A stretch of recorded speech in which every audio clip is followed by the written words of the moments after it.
Hello everybody, and welcome to another episode of Trucking for Jesus. I'm your host Nathan. After several weeks of not posting a video, I have to admit that I have been deeply engrossed in this whole impeachment hearing over Donald Trump supposedly committing bribery, either extortion, abuse of power, obstruction of Congress.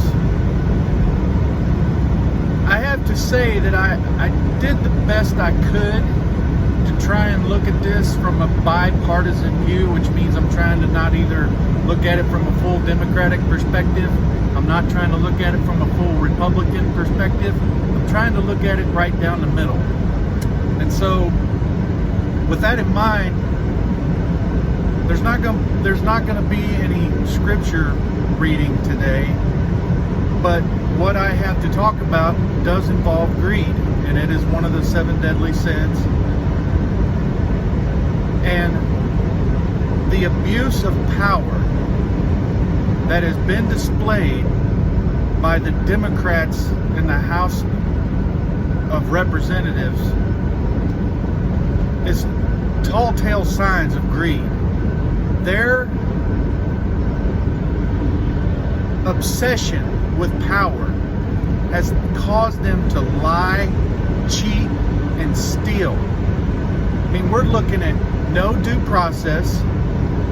The Republicans weren't allowed in the bottom bunker of the Capitol to, counteract anything that the Democrats were asking questions of these so-called witnesses. 3 people that testified under Congress, only 3 of them out of 17 actually heard the phone call.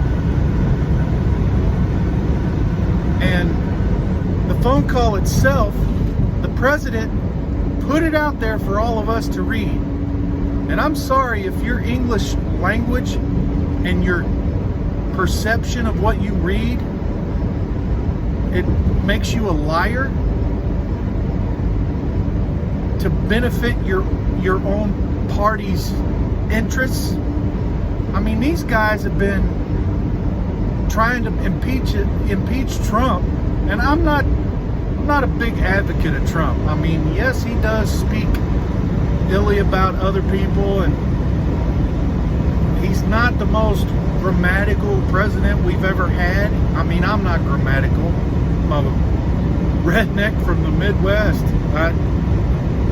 I don't always speak grammatically correct, but Trump is a real estate tycoon from New York City. So he's always been used to exaggerating things to make them more marvelous than they seem. This is what he does. He was doing it before he was president, as you could see from his reality shows, which I really didn't watch. I've never really even watched a full episode. But I listened to this guy when he would come on Fox and Friends before he was president, and everything was bigger than it needed to be. Everything was this, everything was that. This person was so rude. This person's great. I know him. I've known him for a long time.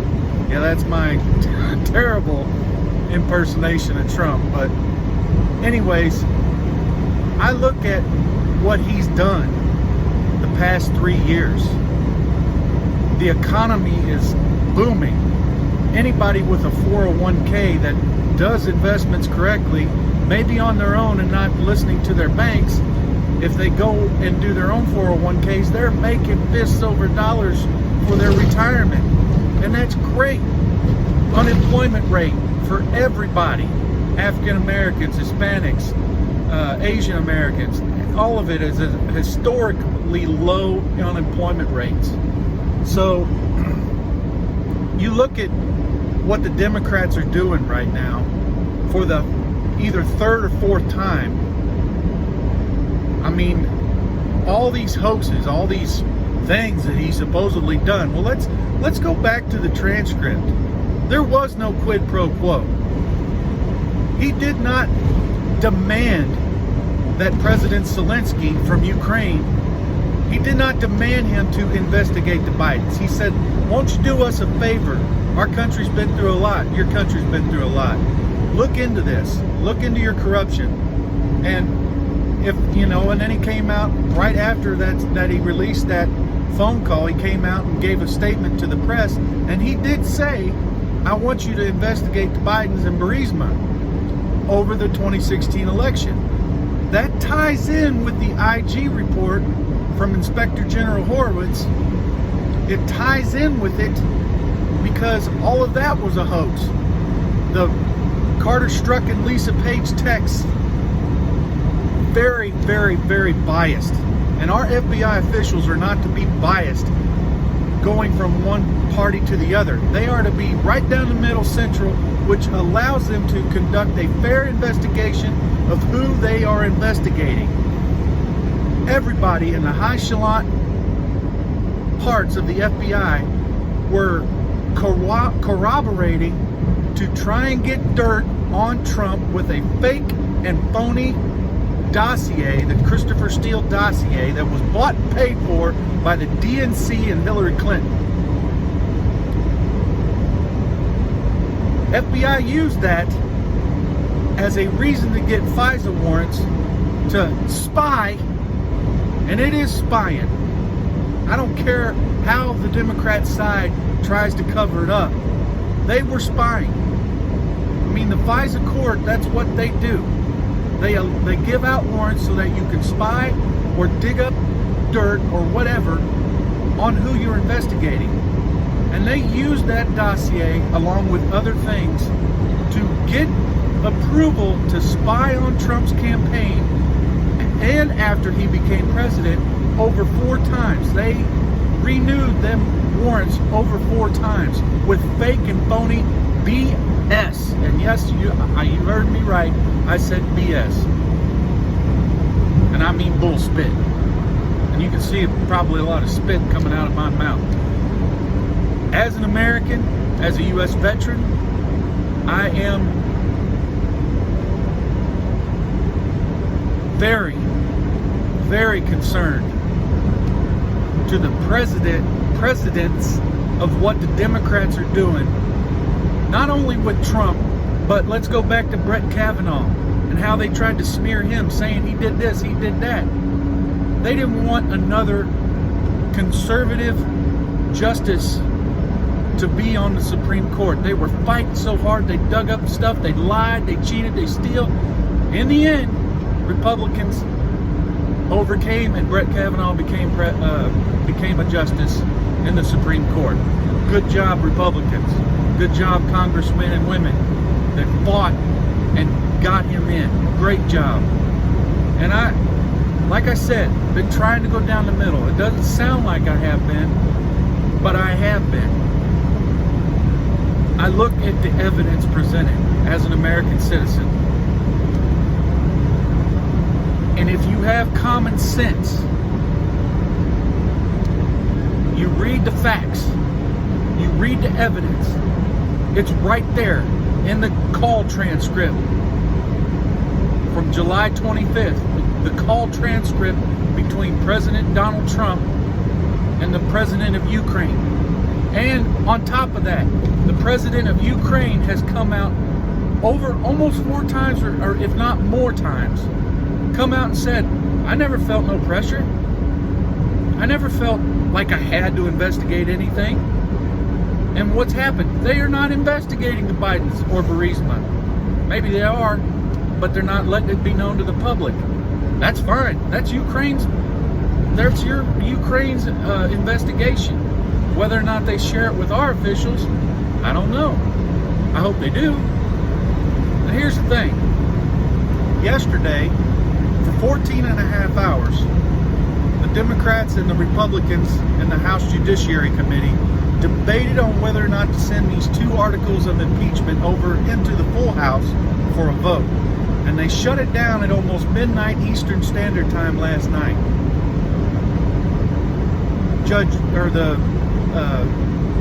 House, the Jerry Nadler, well, I can't think of his official title at the moment, the chairman, Jerry Nadler.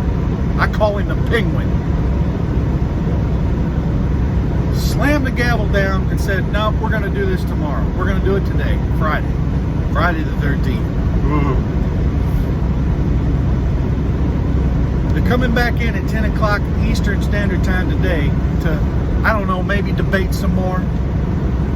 Nobody's been swayed on either side. Democrats have made up their mind. They made it up a long time ago. They made it up before Donald Trump became president.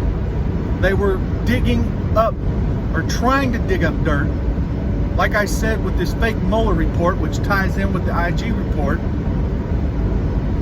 all this stuff ties in with all that. So today they're going to slam the gavel at 10 o'clock and start it back up, and the House Judiciary Committee is going to vote on these two articles of impeachment. What's going to happen is it's going to be split down party lines, just like it has always been. Every vote that they have voted in the House Judiciary and the House Intelligence Committee, every vote has been split. Democrats vote one way, Republicans vote the other. There has been no bipartisanship in any of this from the start of it. Even when the House voted to start this whole entire process, 2 Democrats actually voted for on the Republican side of things.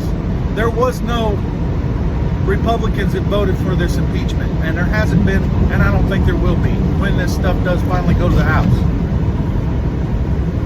But they're going to vote on it today. It's going to pass, and then it's going to go to the full House. And there are 31 Democrat congressmen and women that were voted in 2018, and their whole campaigns, every single one of them were like, we're going to get in there, we're going to work for the people, we're going to get in there, we're going to lower drug prescription costs, we're going to help build the infrastructure, roads and highways. And let me tell you, as a truck driver, this needs to happen.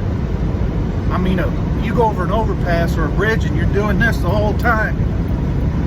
You can't tell me that engineering can't make a bridge a little bit smoother than what it is. Some of these roads got potholes in them, where another mile down the road you see that the tire blew. I would say mainly because it went over that deep pothole and weakened a certain area of the tire.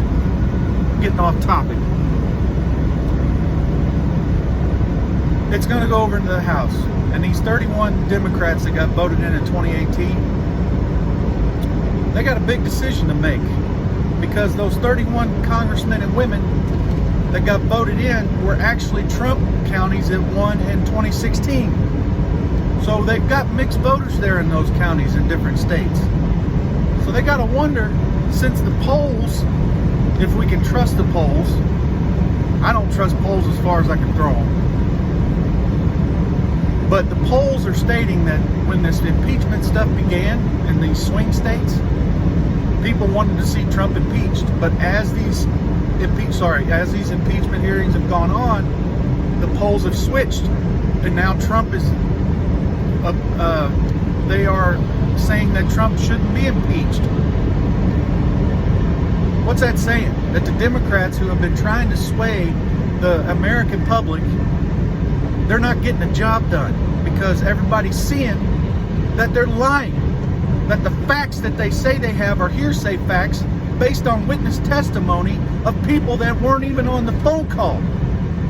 And I don't care if the Democrats say there's not a deep state. Oh, yes, there is. There's plenty of evidence to back that up. And if you don't believe me, go online and just start digging things up. You'll find it.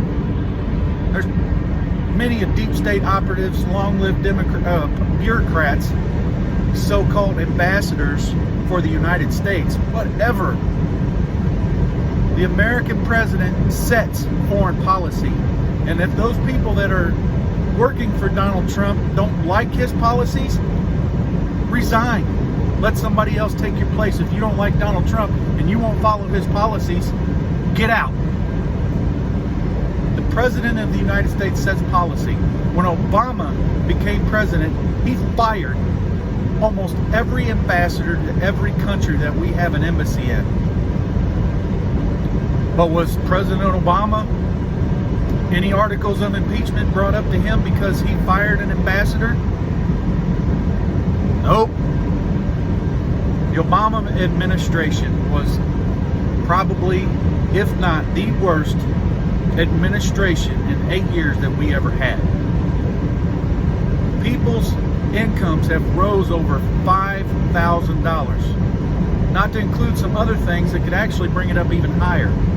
During the Obama administration, people only saw a rise of their income at $1,200 over 8 years. President Bush, the second Bush, saw only a $300 or $400 increase in their pay over his tenure.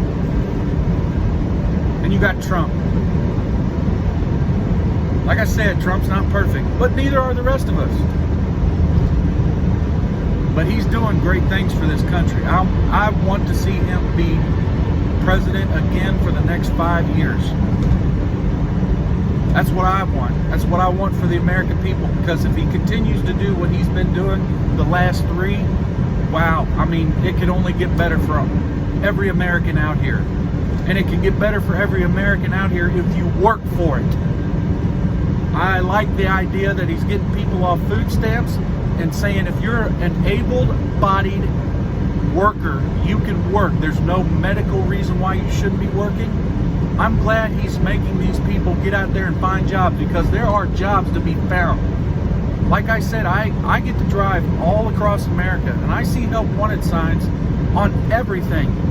I mean, there are drivers. They need drivers out here.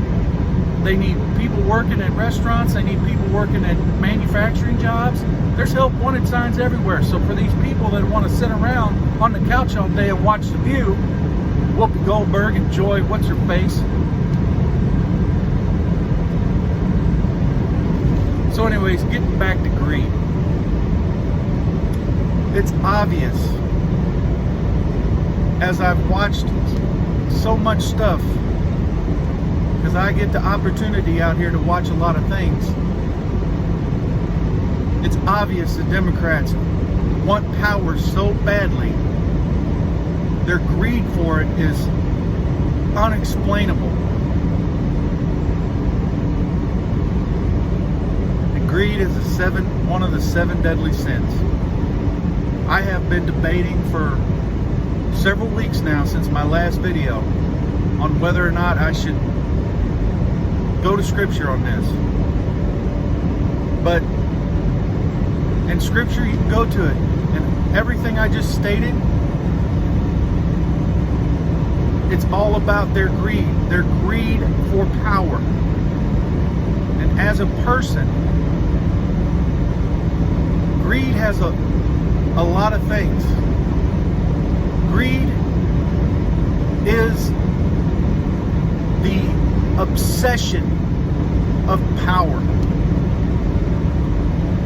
You are trying to obtain things through your greed to be more powerful. And the dear Lord above does not want us to do that. He wants us to be humble. This kid's not 4 years old anymore, but this 4-year-old child, him and his dad, were going out and buying, his parents were giving him an allowance of, I don't know, 10 or 20 bucks. And this child would tell his parents, I want to go buy sandwiches and give them to the poor. A 4-year-old child. And as Christians, we are to have a childlike heart, which means we are to believe without ceasing. This child's generosity, his humbleness to give away his own money, which he doesn't know what the financial success there is in saving your money. He doesn't understand that. He's 4 years old. I pray that so many of us could have that childlike faith, knowing that God will provide even when you give so much of what you earn to the poor. I have to work on this. I seriously do. I do tithe. But I feel like a lot of times I could just do so much more.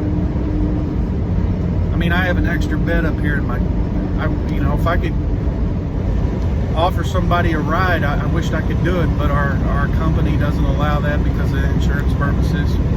There are a lot of things I wished I could do.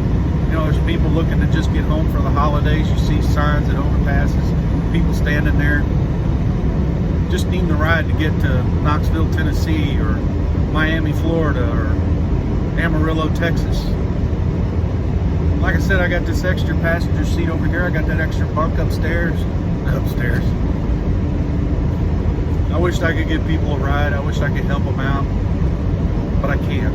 And it's not my choice. It's what the company tells us we have to do. And it's a company, and I respect that. I mean, there's a lot of liability issues there. If something were to happen and I were to get in a wreck, that person could sue the company and make a lot of money. So we avoid that. But like the generosity I feel is there. God knows my heart. He knows I want to help people out. And then, you know, it all goes back to just be humble, be thankful that we live in a society where we have the freedoms to make choices, the freedoms to vote for whatever party you want to vote for. If you're one of those people that sees the facts staring you right straight in the face and you ignore them because you've got some agenda that you're trying to look forward to, and it's all about your greed, it's all about your pride, you need to cast them demons out and look at the big picture. I'm not saying that there hasn't been some weird dealings on the Republican side. They're not perfect either. But our country will not grow prosperously if we don't meet each other down party lines and learn to compromise and stop worrying about trying to be in the House of Representatives or the Senate for your entire lifetime career. I believe we need term limits on congressmen and women and Senate men and women. There needs to be term limits. They should not be able to serve a lifetime. We shouldn't see, and I'm sorry to age discriminate, but we shouldn't see anybody over 80 years old. I mean, you're able to retire at, what, 62, 65, 70? Retire! Let some of us young bucks in there and get the job done. There's no reason for anybody over the age of 70 to not get out of Congress and go and enjoy the rest of your life, what's left of it. Why did you need to be a career politician? There's no sense in it. And the older you get, the more your old ways don't necessarily set the ways of the new. Now, I'm not about, these socialist Democrats. They're not Democrats, they're socialists. I'm not about that. I don't mind a moderate Democrat, and I like my Republican conservatives. That's where I stand. I'm not gonna dispute that one way or the other. I am a conservative. I want less government and more people to make choices. That's what I want. So in closing, this hasn't really been your typical Nathan Trucking for Jesus video, but I feel that the real news needs to be out there. It's just sad what's happening in our government. Now, the Democrats say they're following the Constitution, but really they ain't. They're not following anything in the Constitution. They're making up their own rules. Trump, obstructed Congress because he didn't allow his officials to come in and testify. He didn't overhand all the documents. Well, you know what? If you wanted him to do it, you should have took him to court. There is a third branch of government out there called the judicial system. But no, we got to get this done. We got to get this done because our election depends on it. Our elections depend on it, because if we can't get him impeached and get him out, Trump will be re-elected. That's no reason to impeach a president. Just because you have the majority in Congress does not give you the right to run the executive branch. There's three branches of government, and you are not the most powerful branch that there is in our governmental system. You're all equal. I just pray. I pray that God's will be done. That's what I pray.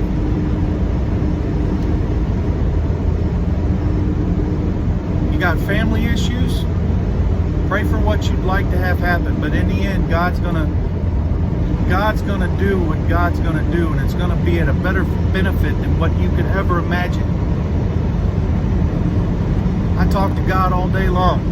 Anytime I'm talking to myself, I'm talking to God. I'm talking to Jesus sitting right over there in the passenger seat, riding along with me and protecting me every mile I drive. I pray all day long. You guys know I like to talk. Most of you that know me know I like to talk. So yeah, I talk to myself. But I'm not talking to myself. He's listening. He's listening to me. And I do the best I can to listen to what he has to say. I want our Congress to work together for the benefits of the American people. Do I have a problem with Mexicans or Canadians or Spanish or Europeans or Asians coming into our country and settling in and making this place their home? Absolutely not. But do it in a legal fashion. Don't just come over here and then expect us taxpayers to give you free stuff where our homeless people and veterans are homeless. And then you're giving taxpayer money overseas. Them people have been fighting over there for years. We have defensive technology that if they send missiles of any kind our way, we have defense capabilities to stop it. If any nation makes a straight beeline to our country, that is an act of war, and it can be defended. So why is it that we, us taxpayers, got to be sending tax money to countries? Why are we the police of the people? Ain't nobody policing us. Ain't nobody helping us. We have hurricanes, earthquakes, natural catastrophes. Do we get money sent from other nations? 9 times out of 10, no, we don't. We get, oh, I'm sorry for you, I'm sorry that this happened to you. Anytime anything happens anywhere else, us Americans, we're on the ball. We start making donations, like with Haiti, with Japan. We were on the ball. We got things rolling. We sent over charitable donations to help out families of those other countries. Nobody really does that for us. But yet we are expected to be the police of the world. I'm glad Donald Trump is making these other countries that are a part of NATO, I'm glad he's making them pay their share. Pay what they're supposed to be paying. And those other countries that are close to Ukraine, why aren't they giving them a bunch of money to help defend from the Russians? Why aren't they doing that? It's not their job. It's not my country. Well, maybe we ought to have that attitude too. Make America first. Make America great again. Pray for our country, people. Pray for our congressmen and women, our Senate people, and our president. We are to pray for the leaders of our countries. It's in the Bible. It's there. Pray for those that we elect to make good decisions based on what's best for the American people, not for their own agendas. And that's what we're seeing today. And I hope and pray that this all comes to a head with the future Bull Durham report, which is scheduled to hopefully come out before spring. More than likely it'll get postponed. But let's hope and pray against it, because there will be FBI officials and hopefully some members of Congress that will be held accountable for their lies. And I'll end it there. God help our country. God bless America. I love all you guys. Thanks for watching.